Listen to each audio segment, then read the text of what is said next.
चलिए आज एक कहानी सुनते हैं, एक ऐसे इंसान की जिसे एक मौका मिलता है वक्त में पीछे जाकर अपनी जिंदगी की सबसे बड़ी गलती को सुधारने का। तो यही वो सवाल है जो इस पूरी कहानी की जड़ है। जरा सोचिए, क्या हो अगर किसी को सच में ये मौका मिल जाए कि वो वक्त में पीछे जाए और अपनी सबसे बड़ी, सबसे गहरी गलती को ठीक कर दे। तो कहानी की शुरुआत होती है जैक नाम के एक डॉक्टर से। होता यह है कि एक दिन एक बुजुर्ग आदमी जैक को एक अजीब सी माला देता है तोहफे में।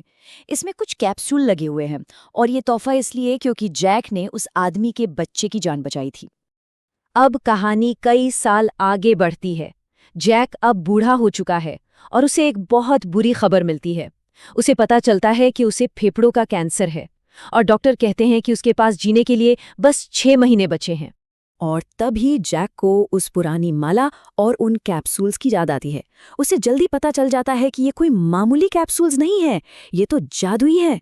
इनसे वो अतीत में किसी भी वक्त में जा सकता है, लेकिन एक शर्त है, हर सफर सिर्फ 20 मिनट का होगा। और अब उसके पास सिर्फ 9 कैप्सूल ही बचे हैं। तो जैक के दिल में एक बहुत गहरा पछतावा है, एक बोझ। और इसी बोझ को उतारने के लिए वो अपना पहला कैप्सूल इस्तेमाल करता है। वो 30 साल पीछे, साल 1985 में जाता है, अपने ही जवान रूप से मिलने। और जब वो अतीत में पहुंचता है तो उसका सामना एक ऐसे लड़के से होता है जो जो उससे बिल्कुल अलग है। आज का जैक जहां पछतावे से भरा है, वहीं 1985 का जैक एकदम बेफिक्र है, सिगरेट पी रहा है और किसी के प्यार में पागल है। जाहिर है, जवान जैक उसकी बात पर यकीन नहीं करता। तो अपनी पहचान साबित करने के लिए बूढ़ा जैक उसे एक ऐसा राज बताता है जो सिर्फ वो दोनों ही जान सकते हैं।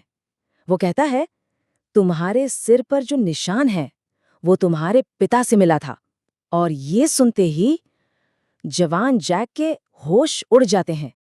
अब जब जवान जैक को यकीन हो जाता है तो बूढ़ा जैक बताता है कि वो यहाँ क्यों आया है। वो कहता है, मैं बस उसे एक बार और देखना चाहता हूँ। मेरी जिंदगी का प्यार, जैस्मिन, वो ही जैस्मिन जिसकी सालों पहले एक बहुत ही दर्दनाक हादसे में मौत हो गई थी। लेकिन यहीं से कहानी में एक बहुत बड़ा मोड़ आता है। जवान जैक अब जैस्मिन को बचाने की जिद पकड़ लेता है।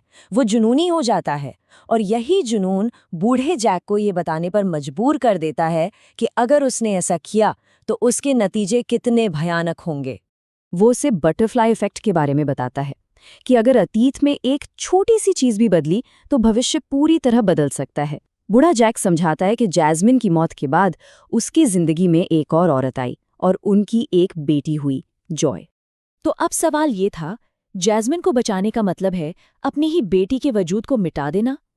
ये एक ऐसी मुश्किल थी, एक ऐसा चुनाव जो जैक को अपने अतीत के प्यार और भविष्य की बेटी के बीच करना था।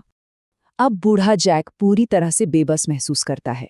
वो जवान जैक से कहता है, अगर तुमने उसे बचाया तो मेरी बेटी कभी पैदा नहीं होगी, तुम्हें उसे जाने देना होगा। वो एक सौदा करता है कि वो उसे बताएगा कि जैस्मिन की मौत कैसे होगी, लेकिन शर्त ये है कि जवान जैक टाइमलाइन को बचाने के लिए जैस्मिन से रिश्ता तोड़ दे। और इसके बाद जो शुरू होता है वो है किस्मत के साथ एक जबरदस्त लड़ाई। जैक को ये समझ आने लगता है कि मौत को धोखा देना इतना आसान नहीं है। देखिए होता क्या है। पहली कोशिश में जैक जैस्मिन को एक डॉल्फिन के हमले से बचा तो लेता है, लेकिन वादे के मुताबिक उसे जैस्मिन से रिश्ता तोड़ना पड़ता है। पर किस्मत को कुछ और ही मंजूर था। जैस्मिन उससे दूर नहीं रह पाती और जब वो जैक से मिलने की कोशिश करती है तो एक ट्रक एक्सीडेंट में उसकी मौत हो जाती है। अब जैक अपनी आखिरी कोशिश करता है। वो, जो 2016 का एक माहिर सर्जन है, वापस अतीत में जाकर एक ऐसी सर्जरी करता है जो 1985 के डॉक्टरों के बस की बात नहीं थी। और वो कामयाब हो जाता है। जैस्मिन आखिरकार बच जाती है, एक नई टाइमलाइन बन जाती है। लेकिन कहानी यहाँ खत्म नहीं होती। इस नई हकीकत का अंत भी दुखद है और उसमें एक ऐसा मोड़ है जो किसी ने सोचा भी नहीं था। अपनी सारी कोशिशों के बावजूद बूढ़ा जैक मर जाता है। सालों तक जो उसने सिगरेट पी थी, उसका नतीजा फेफड़ों का कैंसर था और वो उससे जीत नहीं पाया। लेकिन कहानी यहाँ खत्म नहीं होती। जैक मरने से पहले एक डायरी छोड़ गया था, अपने सबसे अच्छे दोस्त डैन के लिए। उस डायरी में उसने सब कुछ लिख दिया था और उसके साथ छोड़ा था एक आखिरी टाइम ट्रैवल कैप्सूल। और अब हीरो बनता है डैन, वो उस आखिरी कैप्सूल का इस्तेमाल करता है, अतीत में जाता है और जवान जैक को सिगरेट पीने से रोकता है। वो उसे बताता है कि इसी की वजह से उसकी मौत होगी। और बस जवान जैक सिगरेट छोड़ देता है, उसे भविष्य में कैंसर नहीं होता और नई टाइमलाइन में बूढ़ा जैक अपनी बीमारी से बच जाता है। और आखिर में जैक और जैस्मिन दोनों बूढ़े होकर एक दूसरे से फिर मिलते हैं। तो ये कहानी हमें एक बहुत गहरे सवाल के साथ छोड़ जाती है। अगर अगर कभी ऐसा जादुई कैप्सूल हाथ लग जाए तो जिंदगी के कौन से पल को बदलना चाहेंगे, क्या बदलना चाहेंगे?